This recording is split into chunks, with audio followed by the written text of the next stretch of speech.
আসসালামু আলাইকুম স্যার। আসসালামু রাহমাতুল্লাহি ওয়া বারাকাতুহু। জি। আমি পশ্চিমবঙ্গ থেকে বলছি। আমাদের ইন্ডিয়া সরকার একটা কার্ড চালু করেছে, বীমা কার্ড নামে। তো সেখানে বলা হচ্ছে কোনো ব্যক্তি মারা গেলে 2 লাখ টাকা দেওয়া হবে, হুম। আর অ্যাক্সিডেন্ট হলে 1 লাখ টাকা। হুম, আর কি হলে? সম্পূর্ণ যদি অ্যাক্সিডেন্ট হয় তাহলে 1 লাখ টাকা দেওয়া হবে। তো হুম। এই কার্ড কি করা যাবে?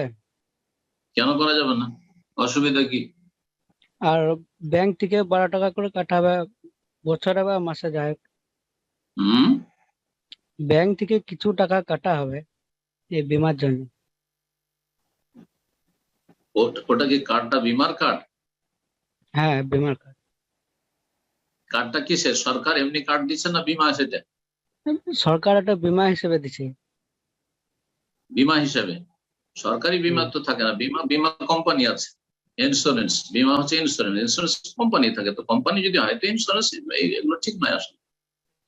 বাকি সরকার এটা যদি দান অনুদান দেয়, এটা এখন সরকার যদি নতুন।